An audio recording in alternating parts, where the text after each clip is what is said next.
ఆచి చికెన్ మసాలా. ఇరాన్తో భీకరమైన యుద్ధం జరుగుతున్న నేపథ్యంలో అమెరికా అధ్యక్షుడు ట్రంప్ సంచలన ప్రకటన చేశారు. ఇరాన్పై యుద్ధం దాదాపు పూర్తయిందని వెల్లడించారు. యుద్ధం ముగిసేందుకు 4 నుంచి 5 వారాల సమయం పడుతుందని అంచనా వేయగా అంతకంటే ముందే ఈ యుద్ధం పూర్తి కాబోతున్నట్టు తాజాగా ఓ ఇంటర్వ్యూలో ట్రంప్ వెల్లడించారు. ఇరాన్కు ఇప్పుడు నేవీ, కమ్యూనికేషన్స్, ఎయిర్ ఫోర్స్ లాంటివి ఏమీ లేవని సంచలన కామెంట్స్ చేశారు. మరోవైపు రష్యా అధ్యక్షుడు పుతిన్తో ఇరాన్, ఉక్రెయిన్ యుద్ధాలపై ట్రంప్ ఫోన్ కాల్లో చర్చించినట్టు వార్తలు వస్తున్నాయి.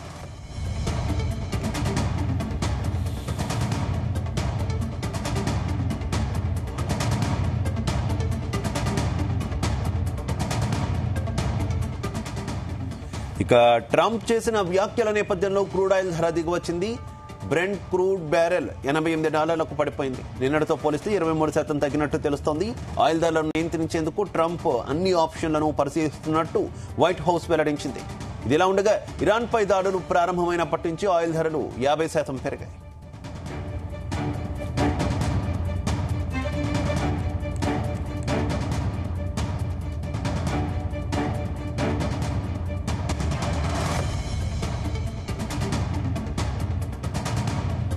హార్మూజ్ జలసంధిని ఇరాన్ మూసివేయడంతో రవాణా నిలిచిపోయి క్రూడ్ ఆయిల్ ధరలు పెరుగుతుండడంతో ఆయిల్ ట్యాంకర్లు, నౌకలు హార్మూజ్ను దాటుకుని వెళ్లాలని ట్రంప్ పేర్కొన్నారు.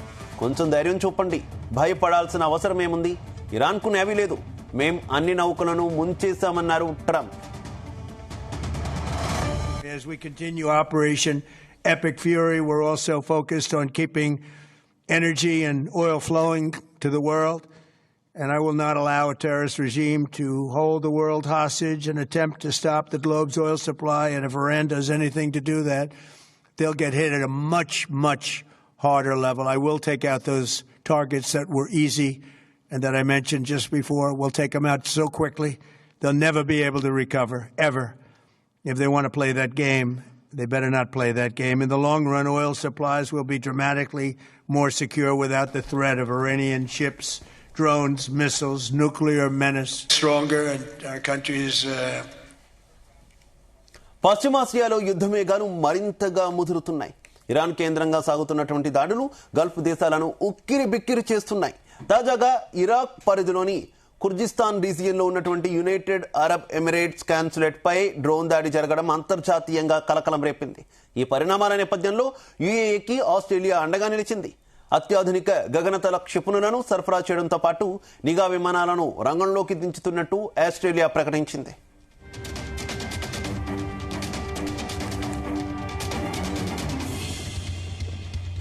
ఇరాక్లోని ఎర్బిల్లో ఉన్నటువంటి యుఏఈ కాన్సులేట్ జనరల్ భవనంపై డ్రోన్ దాడి జరిగింది. ఈ ఘటనలో భవనం పాక్షికంగా దెబ్బతిన్నప్పటికీ ఎవరికీ గాయాలు కాలేదు.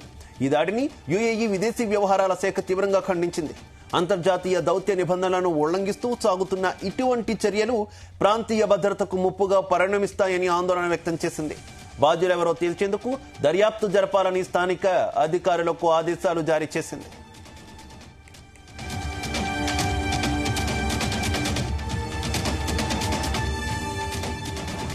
ఇరాన్ నుంచి ఎదురవుతున్న ముప్పును తిప్పికొట్టేందుకు యుఏఈకి ఆస్ట్రేలియా సైనిక సాయాన్ని ప్రకటించింది.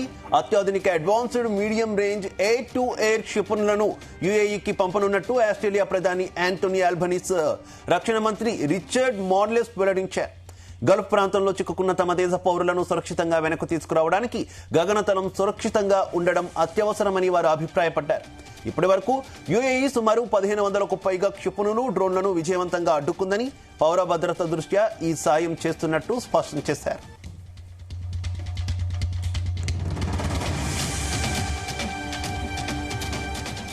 మరోవైపు ఇరాన్ తన దాడులను ఇంధన కేంద్రాల వైపు మళ్లించింది.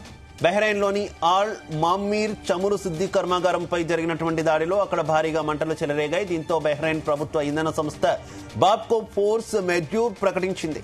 ఈ పరిణామాల ప్రభావం ప్రపంచ మార్కెట్లపై పడింది. సరఫరాలో అంతరాయం ఏర్పడుతుందన్న ఆందోళనతో ముడి చమురు ధరలు ఒక్కసారిగా భగ్గుమన్నాయి. హార్మూజ్ జలసంధి గుండా రవాణా నిలిచిపోవడంతో భారత్ నుంచి వెళ్లే బియ్యం, ఇండోనేషియా కాఫీ రవాణాపై తీవ్ర ప్రభావం పడింది.